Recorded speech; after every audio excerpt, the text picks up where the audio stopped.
it's starting to feel more and more as if something isn't part of a big established IP, it has no chance of succeeding in the gaming space. None. Like February has been packed with a bunch of high profile releases, stuff like Foam Stars and Helldivers 2 and that Grand Blue game that came out that nobody cares about last month had like Under Night in Birth and like all this stuff. Like when you look at what's happening, right?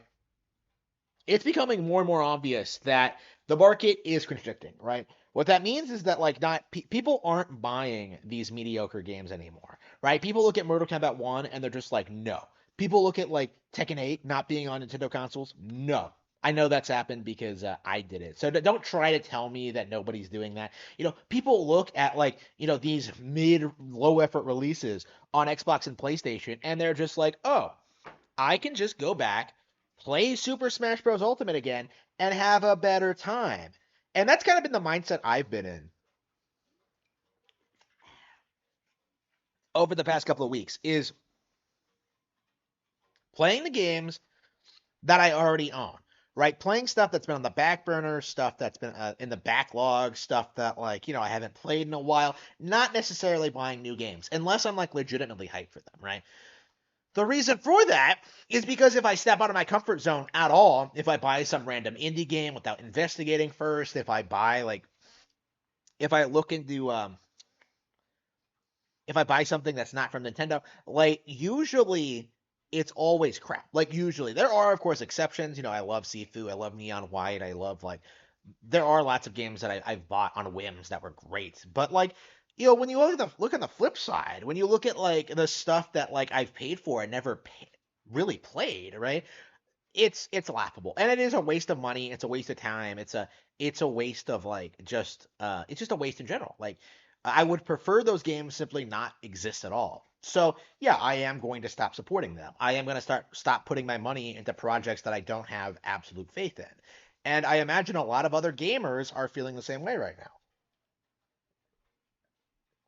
If I see a brand or a company doing something I don't agree with, if I see them like running their mouth and like I don't know, like putting gay marriage into a game instead of fixing bugs like they did with Rune Factory 5, like I'm just going to peace out and never buy any games from that franchise or publisher ever again, right? That's what happened with Rune Factory 5. That's what happened with Marvelous, right? Like it's not unheard of for me to like hold grudges against companies for pulling stunts like that. And I do think that is a major reason why Nintendo is going to win in the end because like all of these big publishers that are just throwing money everywhere trying to get the next Fortnite, trying to get live service to become a thing, trying to like scam customers, like all of these companies are leaving like the gates wide open for Nintendo to infiltrate and destroy. Look at fighting games, right? There is no unique and interesting fighting game franchise out there right now. All of them have jumped the shark. So when Nintendo puts out a sequel to ARMS, which I think is in the pipeline, like we are going to see a lot of people try out ARMS too. Like when the third person market constricts, shooter market constricts, and people are looking for something new and interesting, they're gonna go to Splatoon. When they want a 2D platformer, Mario, Donkey Kong, the works, right? Kirby. Like when they want like a Metroidvania, why not Metroid itself, right? Like it's hilarious to me that PC gamers have seriously tried creating this meme that the better Metroidvanias are all on PC.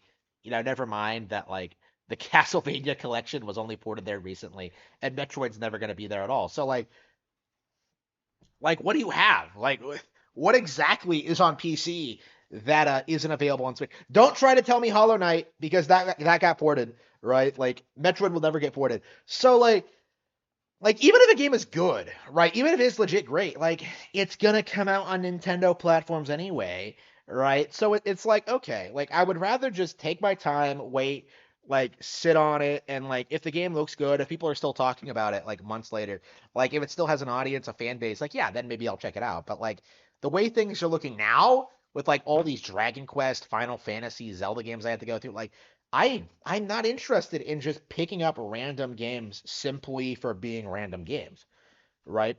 What I think is happening now is that more and more people are doing the same thing. I think that like new IPs cannot succeed in this industry because first of all, they can't compete with the old established IPs, and second of all, uh, like nobody's doing all that well anyway. So like I think what's happening now is people are not experimenting as much, and they're not necessarily happy with the direction a lot of these franchises are going.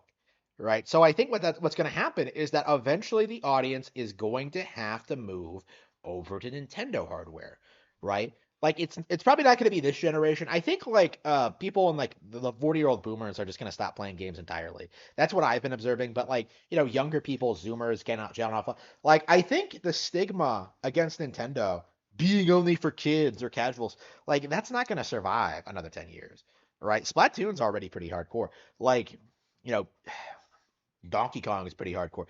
Like Arms is pretty hardcore. Like all of these franchises that were like more popular with younger audiences. Like I do think they are going to keep growing and expanding over the next couple of years because those games are legitimately good as opposed to their competition which is not. Right. So I do think in a lot of ways we are going to see a lot of these Nintendo games continue to do well. Like we've seen older ones do well, like Metroid Prime Remastered. We've seen like sequels to stagnant IPs do well, like F-Zero 99 and Kid Icarus Uprising. Like we've seen like the gaming journalism industry is not able to downplay Nintendo the way they used to.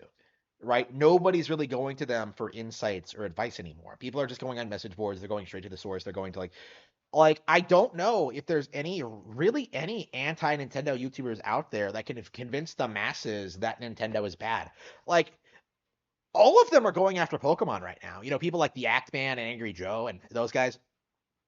Like they're not even leaving a dent on the property, right? And if they can't do that with Pokemon, like what luck do they have with like any of these other franchises? Like the way it's looking now, it looks as if the vast majority of franchises that Nintendo owns are being overlooked by these people, like the propagandists, right?